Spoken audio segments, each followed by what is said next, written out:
Hey, what's going on, everyone? This is Mike Kollin at MikeKollin.com. Okay, so this is like the fifth time trying to record this. I'm sure you guys have all heard about the fires in California. I've been doing my best to completely avoid any of this kind of stuff. But I just saw a title on a YouTube video, and it kind of, I guess upset me, or it kind of, I don't know if that's the right word, I think it shocked me. So, it's a video about our governor here in California. His name is Gavin Newsom. And he said, this is a wake-up moment. This is a wake-up moment? What about Napa Valley? What about Sonoma? What about what happened up north? Did you miss that? Don't you own a home in Napa Valley? The devastation that happened up here was just as bad. And that wasn't a wake-up call? And here's the worst part of it. So we got two really good years of rain where we finally got our reservoirs filled up, Lake Berryessa, etc. And you know what he did? Now there's a video that just resurfaced about him doing it. Now this is after the fires. This is when we were like, hey, we need to store water. We need to rebuild dams. We need to build more reservoirs. We have been screaming and shouting and even petitioning for more reservoirs in California because our population went from something like 26 million up to 38 million or something like that. Like, we need it just because of the population alone, let alone for fires. We had been in such a bad drought in California. Now, this is just up until very recently. I'm talking of 2-3 years back. Luckily, we got 2 really good years of rain here in California. In Lake Berryessa, so I'm from Napa, okay? I'm from Napa Valley, and Lake Berryessa is just up the hill. Like, we used to go there, we'd cut school at noon and go to Lake Berryessa because it's about 20-minute drive away or 15-minute drive away. So over the decades, you know, growing up there, you would see the lake when it's low and how many years it would take to fill back up, etc. So now we were finally at full capacity. What does he do? Does he conserve the water? Nope. He opens up the gates, and I'm not kidding, to pour that water out, to fill that lake. Not the lake, but the river or the stream that goes beneath the lake at the dam, because of a fish called the smelt fish. Now, there is a video called Resurfaced Clip of Gavin Newsom boasting about removing water supplies. Boasting about removing water supplies goes viral. Mind you, this is at a time when we were just coming out of a drought, okay? And everybody in the area is like, wait, why is the water going so fast out of Lake Berryessa? It's gonna make it low again. Oh, well, we're saving this fish. Well, the fish never needed that much water for the last 100 years. Like, why all of a sudden you got to pour that much water out that fast? It never went that fast. It never needed to do that. Now there's another dam that needed to be repaired in case we got a full load of rain. We got heavy rain for a couple years because it was damaged. And they said, hey, let's fix it now while we have the drought, while we can. But no, they didn't do that. And because of that, they couldn't catch as much water. It damaged it even worse. And then they had to completely rebuild it, which cost a lot more than if they would have just repaired it. And on top of that, we have been screaming and shouting and petitioning to build more reservoirs for over 15 years. Some people say it's been 20 years. What's been done? And the weird part about it, it was done at a time when we were in a drought. I think it was like a 5-year drought, and everyone were like, hey, we really need to do this. Not a single dime was put towards that. And then we had all the fires, the Napa Valley fire, the Sonoma fire, etc., even the fires up north. One of his policies was they completely stopped cleaning up the forest to clean up for brush fires, for thick brush, etc., etc. What do they call it? Like not forestation, but there's a word for it, where you basically keep the forest clean, you keep things in order, etc., etc. And he's like, no, we're not going to do that. So then after these fires, we demanded, hey, we need to start cleaning this up. We need to start doing this on a regular basis, and he still didn't do it. So now we have these fires in Southern California just burning out of control, and they ran out of water. They didn't have enough water. The fire hydrants went empty. And now he's saying, wow, this is a wake-up call. And we're like, what are you talking about? How is this finally the wake-up call? Like, how did you miss everything that's been going on for the last 5, 10, 15 years? Not to mention the people crying out for more, to build more reservoirs, to start putting money aside, and to then eventually, within a few years, 5 years, to begin building these reservoirs. Nothing's been done. When I say nothing, I mean nothing. One thing I noticed, I listened to Gavin Newsom a couple days ago. All he's about is big words, the big key points, the key words, the woke words, and using words like rhetoric and all these big words. And you're just like, yeah, these are literally just, you're just a talking head. That's all you are. You're just talking. You're not doing anything. Another thing is they didn't build up our fire departments. A lot of people talk about the bill. Like, you got to understand, billions and billions and billions and billions of dollars in California alone have been put towards the homeless problem. Okay, the crisis. Nothing's been put towards the fire departments. Nothing's been put towards preparation. Any more airplanes for the water? Nothing. Now, it would be one thing if we hadn't been in a 5-year drought. Because here's what he was saying, like, hey, man, if we don't get any rain next summer, you're going to have to, like, alternate days on taking a shower. And you're not going to be allowed to flush your toilet every time you go to the bathroom. You're going to have to do it only twice a day, etc., etc. And it would be another thing if we didn't have the Napa Valley fire, if we didn't have the Sonoma Valley fires, if we didn't have the Northern California fires, if none of this happened. But it did. We knew what was coming. We knew what happened. We knew right then, and the word was being spread through the news, through the media, and through people door to door. Hey, we need to fix this. We need to prepare for this. We're not prepared. We need to build up more water reserves. We need to build up more our fire department. We need to prepare. We need to buy more planes. We need to do this. Nothing was done. Somebody made a post and said, I can't believe this happened in America. I thought Americans would be more prepared and would have more, like more equipment, more vehicles, more things to be able to deal with stuff like this. And if you look at the absolute, complete, total devastation down there, it's sickening. It's insane. It's like we didn't have a single fire department down there. And it's not like the same exact thing also happened in Hawaii. Guess that wasn't a wake-up call either. There's a video out where Gavin Newsom is at Target. Now, this was about, I think, a year ago approximately. And these people stole all the stuff. They had these bags and they were running out. And Gavin looks at the cashier and goes, well, aren't you going to do something about it? And she goes, we can't. He goes, why? She goes, we'll get fired. He goes, what are you talking about? She goes, because of you. He goes, what do you mean? She goes, because of the laws that you passed. He goes, I don't remember passing any laws about this. He had no idea. He passed a law where they raised the amount where you could steal, I think it was up to $999, or maybe it was just over $1,000, where you could steal it and it was a misdemeanor. In fact, not only that, but every employee in stores are told, do not do anything, do not touch them, okay, so there's a Walgreens really close to me. Here's the deal. I'm like, why don't you, because they'll steal right in front of you. I'm like, and I looked to this guy that works there, why don't you do something? I went to the manager, why don't you? He goes, oh, we're not allowed to. If we do anything, we get fired. I'm like, what are you talking about? And then another time, because it happened so many times, I was there and these guys were just loading up their bags, and I ran outside, and luckily a cop was right across the street, and I waved him over. He comes over, he goes, what's going on? I go, these guys are stealing, the store blind. They're stuffing their bags. He goes, oh, okay, sir. And he starts walking. I go, if you hurry, you can catch them. Well, I got to talk to the man. And I'm like, are you going to go or not?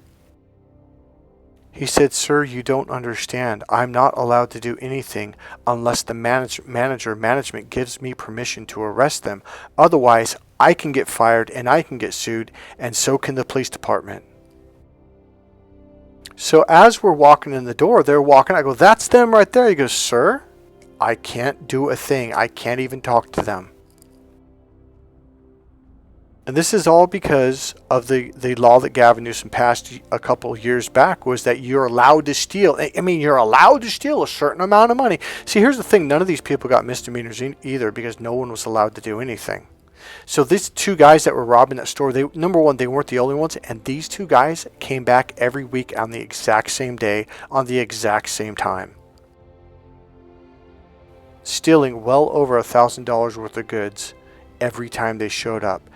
I'm telling you, every night you show up there, just as it got about 8 o'clock, they just start, they file in with their bags. They even say hello to the cashier. Hey, how's you doing? Having a good day? He's like, yeah, I'm fine.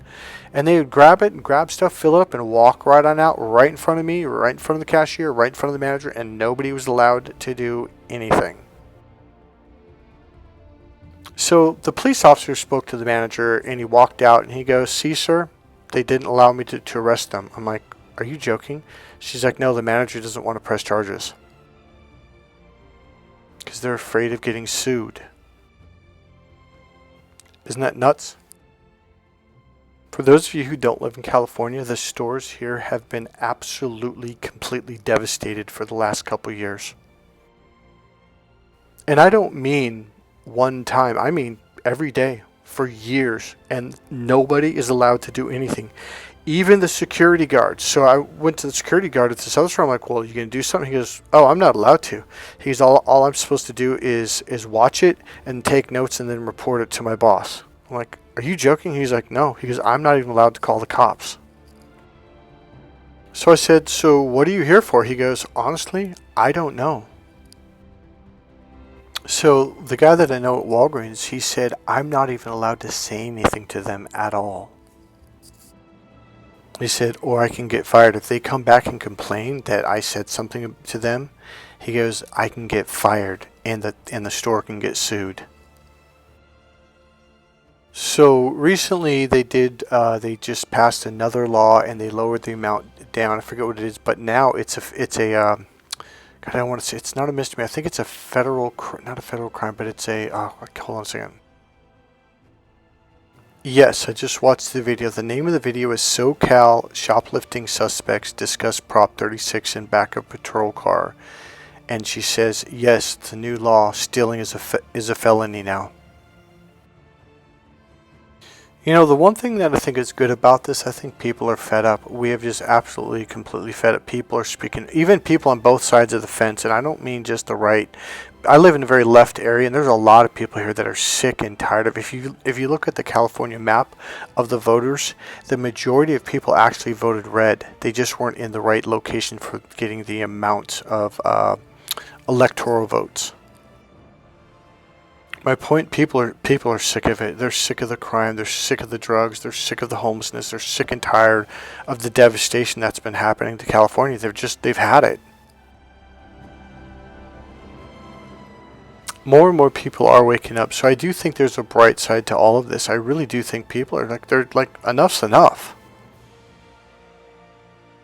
We just tried to recall Gavin Newsom not too long ago. From what someone posted online, we've done it 3 times. Now, I don't know if that's true, but I do know that we did it recently, and we got really close to having him removed. You know, California is a state that's under fire and has been for about 3-4 years now, maybe longer. It's just, and I don't mean just the fires, I'm talking about everything. I mean, the homelessness, the crime, the drugs. You know, it's because they've been installing the most ridiculous laws like, oh yeah, you can steal up to like $999. I think it was a little more, and then they lowered it to about $909, or they lowered it to $900, something like that. But it didn't stop it. It was out of control. You know, I don't know if you've seen YouTube videos online where people will walk into Home Depot and they'll just grab these big tools that are like $600, $800, and they'll walk out with them. And the employees, the manager's like, don't touch them, don't do anything, and they're not allowed to do anything.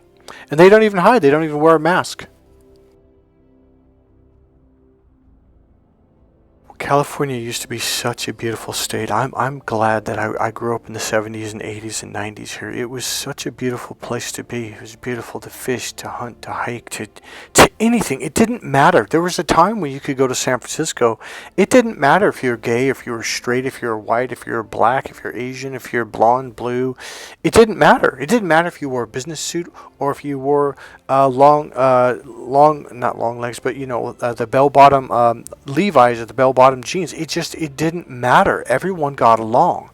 That is no longer true now at all. People don't get along here. Everyone's at each other's throats. Everyone hates everyone. Every group is against every group. It's the most insane thing to watch. When it used to be the most beautiful state in the world. It used to be beautiful to go to Venice Beach, to go to San Diego, to Southern California. It didn't matter where you were from. It was so clean too. California was a beautiful state physically too. It was beautiful. The sunsets were beautiful.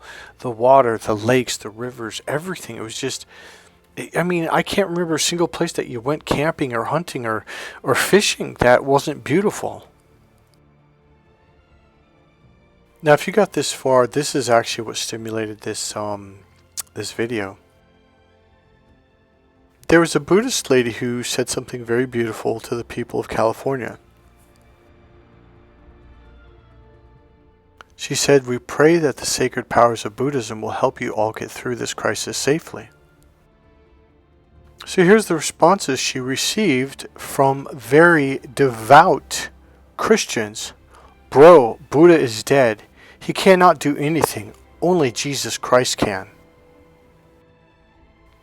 Here's what the next guy said. He said, "Gee, thanks, praying to a dead God." One Christian said, "F you." Here's the guy that said the first one. I found this on his page, and every posting was a picture of Christ, a picture of the cross, Bible verses. This is the guy that made that first comment. His entire page is filled up with verses and images of Christ and God and the cross, etc., etc. Not to mention the humble bowing.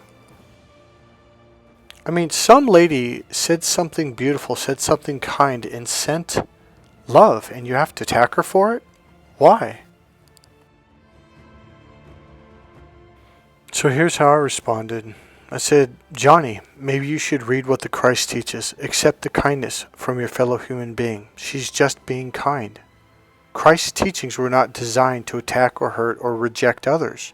Maybe one day you shall awaken to love, the same love of Christ. One day I pray. Amen." The one thing about Christianity that's always bugged me since I was a child is like, why are we okay with other Christians attacking people when they're just being kind, when they're just being different, when they're just from a different culture, a different religion? Like, why do we have to spew so much hate, so much vileness? Like, I don't understand that. What's worse is there's not a single person on that entire page that has said anything against all these people that attacked this kind lady. She was just saying a kind thing. My experience growing up in the Christian church or Christian religion is this is the norm. This is a very normal thing. Like, we just like, yeah, we're okay with that. And I'm like, why? Jesus wouldn't. Jesus would be very kind to the lady. He would have been very grateful for what she said. He wouldn't have gotten all butthurt because, oh, she's Buddhist. Like, he wouldn't have cared. I guarantee you this. He would be kind to her. He would be gentle. And he would love her. And he would accept her. You know, I was born and raised in California very, very, very much. I love my state. And she gets trashed in every way possible. You know, I've moved away probably 5 different times to 5 different states, and it's like a tug. I'm not kidding. It's like a pull, like you're getting pulled back. You can't leave. Maybe that's the way it is for everyone in their home state, but all I know is I always had to come back. It's like I felt like I was gone, like I was away from home. I sure hope Californians get it right this time. I hope this fire is the last thing that gets Californians to take a stand and take a stand together. I'm so sick and tired of the political two parties. I'm so sick and tired of everyone being divided just based on politics or the state you're from or the area that you're from. Honestly, it's all a narcissist divide. The narcissists have done this to all of us. They've been doing it to us for thousands of years. I hope this is the tipping point. I hope we finally come together and we start to talk and we start to realize like what we're doing to each other and that we need to come together to save the state. Why can't we have leaders that see all of us? Why can't we have leaders that aren't just one-sided? Why can't we have leaders that see the left, the right, and the center? That we all have the right to live here, that we all have the right to get along, that we all have the right to be happy, to get an education, and to thrive and to strive and to do our best to get ahead in life. God bless you guys.